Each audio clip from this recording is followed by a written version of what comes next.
കൊട്ടാരക്കര ചിതറ പുതുശ്ശേരിയിൽ 9ാം ക്ലാസ്സുകാരി തൂങ്ങി മരിച്ച സംഭവത്തിൽ ദുരൂഹത തുടരുകയാണ്. യുവാവിൻ്റെ പേരെഴുതി വെച്ച് ആത്മഹത്യാക്കുറിപ്പ് പോലീസിന് ലഭിച്ചു. ആ കുറിപ്പിൽ കുട്ടിയുമായി അടുപ്പമുള്ള ഒരാളെ കണ്ടെത്താൻ പോലീസ് അന്വേഷണം തുടങ്ങിയെന്നാണ് ചിതറയിൽ നിന്ന് ഞങ്ങളുടെ പ്രതിനിധി റിപ്പോർട്ട് ചെയ്യുന്നത്. അസ്വാഭാവിക മരണത്തിനാണ് ചിതറ പോലീസ് കേസെടുത്തിട്ടുള്ളത്. പോസ്റ്റ്മോർട്ടം റിപ്പോർട്ട് കൂടി ലഭിച്ച ശേഷം തുടർ നടപടികൾ സ്വീകരിക്കുമെന്ന് പോലീസ്. എ വി ജയശങ്കർ ചേരുന്നു കൊട്ടാരക്കരയിൽ നിന്ന്. ജയശങ്കർ, ഗുഡ് മോർണിംഗ്, പറയൂ.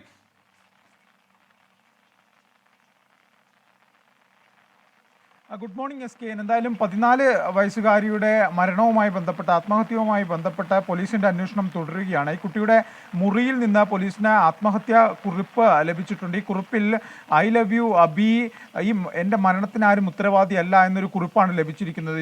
ഇത് കേന്ദ്രീകരിച്ചുകൊണ്ടാണ് നിലവിൽ പോലീസിൻ്റെ അന്വേഷണം. ഈ കുറിപ്പിൽ പറയുന്ന വ്യക്തി ആരാണ്, ഇദ്ദേഹത്തിന് ഈ പെൺകുട്ടിയുമായുള്ള ബന്ധം എന്താണ് ഉൾപ്പെടെയുള്ള കാര്യങ്ങൾ പോലീസ് പരിശോധിക്കുന്നുണ്ട്.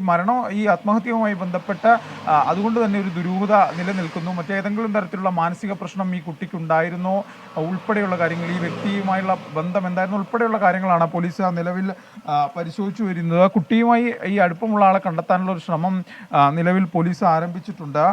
പോസ്റ്റ്മോർട്ടം റിപ്പോർട്ട് ഉൾപ്പെടെ ലഭിച്ച ശേഷം തുടർ നടപടികൾ സ്വീകരിക്കാനാണ് പോലീസിൻ്റെ തീരുമാനം. കാരണം ഈ പോസ്റ്റ്മോർട്ടം റിപ്പോർട്ടിൽ പല നിർണായകമായ വിവരങ്ങളും ലഭിക്കാൻ സാധ്യതയുണ്ട്. അതുകൊണ്ട് തന്നെ പോസ്റ്റ്മോർട്ടം റിപ്പോർട്ട് ഉൾപ്പെടെ ലഭിച്ചതിന് ശേഷം തുടർ നടപടികൾ സ്വീകരിക്കാനാണ് പോലീസിൻ്റെ തീരുമാനം. ഇപ്പോൾ സ്വാഭാവികമായും ഈ മരണവുമായി ബന്ധപ്പെട്ട നിലവിൽ പോലീസ് അസ്വാഭാവിക മരണത്തിനാണ് കേസെടുത്തിരിക്കുന്നത്.